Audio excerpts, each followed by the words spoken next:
Last week, the Democrats made a terrible decision when they announced that they had turned down Fox News' offer to host one of their 2020 primary debates, saying Fox was nothing more than propaganda.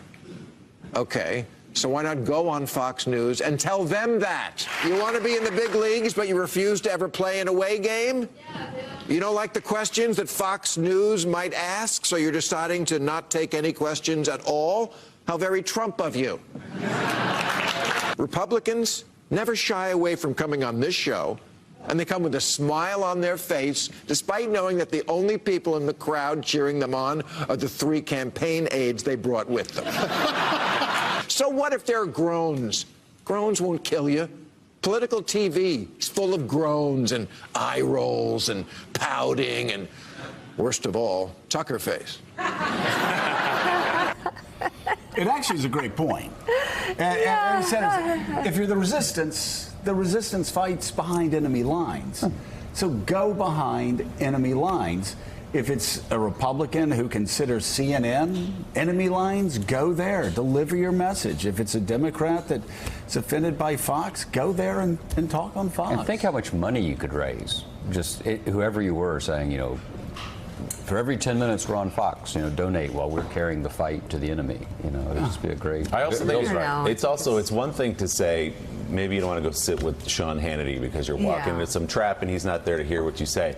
But if you can't take questions from Bret Baier and Chris Wallace and Shep or Martha McCallum, whoever it is, you can do that. You're going to be okay. There are a lot of people on that network from 6 in the morning to 8 at night. If you want to avoid the prime time, get a lot of people. And if they had a debate, it's not like they're going to have Hannity and Ingram. You wouldn't agree to that, right? Right. They're going to have who they've had in the past, which is Joining us now, former Chief of Staff to the DCCC and former Director of Strategic Communication for Hillary Clinton's presidential campaign, Adrienne Elrod. She's also an MSNBC contributor. Adrienne, we keep hearing, Mika and I keep hearing that Joe Biden is moving toward picking Stacey Abrams as his running mate, and that if he gets in, he will make that announcement. What can you tell us? Yeah, Joe, I'm hearing the exact same thing. I mean, who knows what will actually happen ultimately, but I am hearing that his decision has been made, that he is getting in, and that he will be announcing in the very near future. I mean, that's, John, that would be historic. Absolutely. Would it not? It also would answer a lot of questions people had of Joe Biden that might be a bit skeptical on the progressive wing of the party. Well, I don't think at this point it's surprising that he runs. If he announces kind of a ticket on the front end, I can't think of, perhaps it happened in the 19th century, but for a former vice president to do this is remarkable. Willie and I were talking quietly earlier about it is unusual in that it would foreclose the possibility of rewarding someone who did extremely well in the primaries and bring those supporters in. So it's an interesting gamble.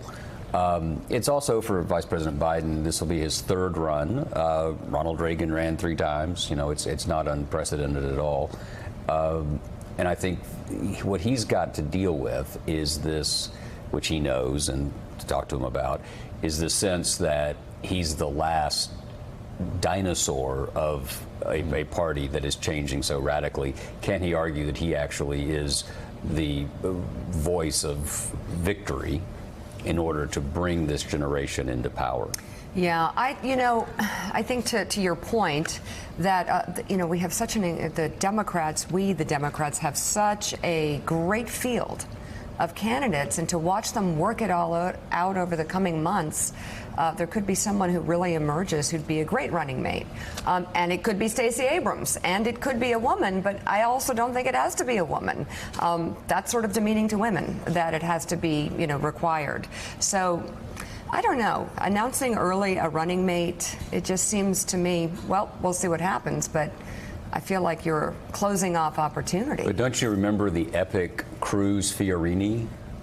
20 minutes. Fiorina, yeah. Fiorina. Well, you can imagine a scenario though where, let's say, Kamala Harris runs really well, comes up just short, maybe Joe Biden wins, and then she's left to the side. Where in a conventional process, you might choose her as your running mate. I don't know. I don't know if it's a bad idea. I have to think through it a little more, but you're kind of leaving a lot of people out from the beginning. And what it shows, From of the course, is get-go. that he feels he needs someone to get him through customs of the new Democratic Party. There you go. And by the way, Which is fine.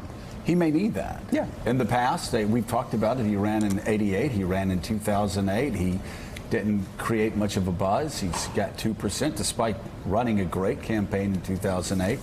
Maybe Stacey Abrams or somebody like that gets him through, as you say, customs, and Maybe. may not be a bad idea at all. Jonathan Lemire, what are you hearing? Well, certainly that is the growing belief, is that Biden's going to get in. He's going to get in soon. The Abrams is becoming the trendy suggestion that he would name her, if not right away, but soon thereafter as a running mate. But American voters, as Professor Meacham was saying, this will be a new prospect. Yes. The idea of how do voters interpret this? Is this almost Joe Biden suggesting that he's a lame duck, that he's going to be a one-termer? Like, what will people think of that? As much as Abrams would deliver some balance and youth and diversity to that ticket, and she's obviously ran a very impressive race last time around. As far as the White House's perspective, what I've picked up is, there is concern that Biden is popular among the voters that gave the president the White House the last time around. That sort of white, working class, lower middle class, Rust Belt voter who lives in Pennsylvania, Wisconsin, and Michigan. That's the place where Biden has traditionally always been very popular. But there's also a sense among people close to the president that, Biden leads the polls right now, but it's because of name recognition. It's because that a lot of Democrats have this rosy feeling about Uncle Joe, these fond feelings of the 8 years that he spent as Obama's vice president, and that once Biden's out there day after day, they'll be reminded of why they didn't vote for him the last 2 times he ran. And that includes his propensity for the verbal slip-up, including the other day where he almost announced his candidacy a solid couple weeks before he meant to. So I think it is a tip, though, that the president has targeted Biden as well as Beto O'Rourke. The people that he's tweeting about are probably the people that are most on his radar and perhaps most concerned about. Though Jonathan may have just touched on something. Maybe Biden says, I'm going to be a one-term president. Yeah. I understand I'm older. I'm going to be a one-term president. I'm going to work for 4 years. I'm going to clean this up. Then I'm going to pass it on to Stacey Abrams, the face of new generation. My basic view of this is Donald Trump is president of the United States, so what the hell do we know? Yeah, thank you. Right, these rules don't mean anything anymore. Right. And so, the conventional wisdom about Biden being a gaffe machine, Jesus God. The president of the United States lies. The bar is when so he gets, different. Yeah, it's just sort of, and so we're sort of judging him by normal standards when we're in a totally abnormal era. It is, Heidi. It's completely You're so different right. now. What could have sunk a presidential campaign in 1988 doesn't get a cough. Maybe it's what we need. 2 Pinocchios and you're You'd have done. no filter. In 2019, it just doesn't. So Not only does it not get a cough, Joe, it actually makes him authentic, right? So absolutely, after this presidency, Biden's previous liabilities are no longer going to be seen in that light. But to the point of whether he's a one-term or a 2-term president, the way I see the Stacey Abrams announcement is that this is a really clear play to try and put back together the Obama coalition, which is something that the Hillary Clinton campaign really failed to do, and why in the end they couldn't juice the turnout among a lot of these African American voters in urban areas that they needed to, whether it was in Michigan or whether it was in North Carolina, that they very much know what Biden's liabilities from the past are, and they are kind of similar to Hillary Clinton with the African American community in terms of his record on criminal justice reform. If you remember, one of the things that actually the Russians did with targeting African Americans on Facebook was play up Hillary Clinton's super predator remarks. Well, Joe Biden's history on criminal justice reform and to a lesser extent bankruptcy reform as it relates to middle class and lower income people will come back in some capacity. This is him trying to inoculate himself against that. Whether it's the right decision for the long term, it's a pretty clear calculation that he's making in the present term and in the context of a Democratic primary. it's also very difficult to criticize Joe Biden for what he did in 1973 or 1974 on busing. if Stacey Abrams is his running mate. Adrian, sorry, Joe, can we just say the name no one's mentioned? Anita Hill. I mean, that's the same. Yeah. And this was chairman of the Judiciary Committee during that. I mean, it's just the Iraq vote. I mean, this is, there's a long record. Or he has the experience. Obama put him on the ticket to carry Pennsylvania. But there's an extraordinary record there to go through. It's going to be a slog. Yeah, Adrian. So at the end of the day, do you think it's a good idea? Do you think it's a bad idea for Joe Biden to go ahead and move out? And if he announces to have Stacey Abrams? I can see it both ways, Joe. I think on the one hand, it does make a lot of sense for the reasons that everybody just mentioned. Joe Biden has served in elected office since he was 29 years old, so he's got a huge voting record that is going to be chastised, that is going to be picked apart if he decides to run for the presidency. A lot of that has to do with his criminal justice reform record, the Anita Hill hearings. There's a whole litany of issues and a whole litany of votes. So I think if you do have somebody like somebody like Stacey Abrams on the ticket, it helps balance that out. And it is unconventional, but we are living in very unconventional times. It helps him stand out from the pack, and it gives him a ready-made surrogate to hit the campaign trail for him and allow him to be essentially in two places at once from the get-go. But on the flip side, to the point that everybody has just made as well, who knows? 4 months down the road, people may be wanting somebody like Kamala Harris to be his running mate if he's the nominee. Or there may be other people who emerge in the pack of actual people who are running for the presidency who might make more sense. So it's kind of a gamble.